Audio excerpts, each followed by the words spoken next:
Dimension analysis का प्रयोग करते हुए हमें एक फॉर्मूला डिराइव करना है। क्वेश्चन हमारे पास प्रॉब्लम नंबर 2 हमारे पास ये है, the force F acting on an object depends upon mass of object and acceleration of object. Find the expression for force in terms of mass and acceleration. इसका मतलब हमें ये है, फोर्स के लिए एक फॉर्मूला डिराइव करना है।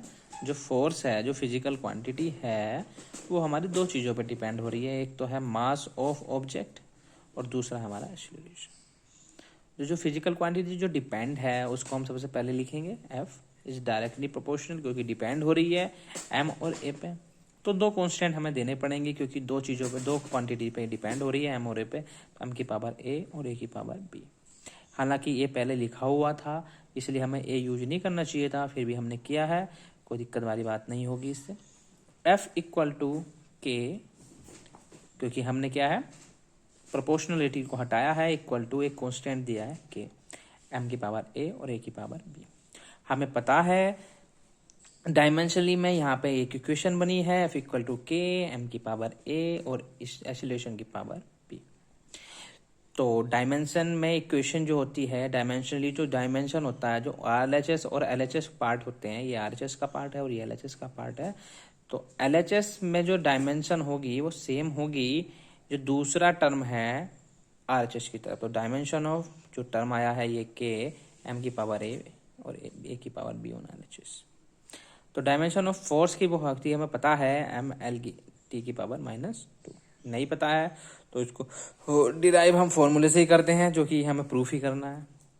इक्वल टू K, M मतलब मास की हमारे पास डायमेंशन M है, उसकी पावर हमें A है, और जो एक्सीलरेशन है उसकी पावर हमारे पास वो डायमेंशन L T की पावर -2 है और उसकी भी पावर B है।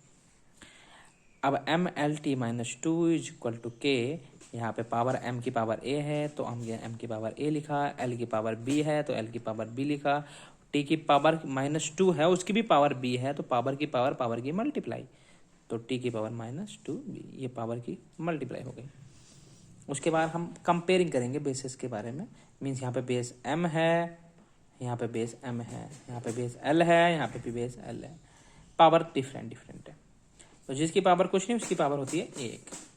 कंपेयरिंग बेसिस M की पावर यहाँ 1 है, यहाँ पे M की पावर A है, तो इनको बेस को हमने कंपेयर किया, बेस बराबर है तो पावर भी बराबर होंगी। तो जिसकी पावर कुछ नहीं उसकी पावर होती है 1, तो A की पावर आ गई, A की वैल्यू आ गई 1। इसी प्रकार हम L की का बेस कंपेयर करेंगे, ये यहाँ से L की पावर कुछ नहीं है तो इसका मतलब 1 है, यहाँ L की पावर V है, तो L is equal to L की पावर B। बेस सेम है तो पावर भी सेम हो जाएगी। B की वैल्यू आई 1। A और B की वैल्यू हमें फाइंड करनी थी, हमें मिल गई है, फिर भी हम वेरीफाई करेंगे। T के टर्म में T की पावर -2 है, T की पावर -2 भी है, ये भी दोनों बराबर होंगे डायमेंशनली। तो T बेस बराबर है तो माइनस पावर भी क्या हो जाएंगी, बराबर हो जाएंगी। तो B की वैल्यू यहाँ से भी आएंगी 1। तो ये सारी की सारी वैल्यू जो होंगी ABC की इक्वेशन 1 में हम पुट करेंगे। उसके बाद हमारा फाइनल रिजल्ट जो आएगा वो आएगा F K M की पावर 1 A की power 1, F equal to K M A।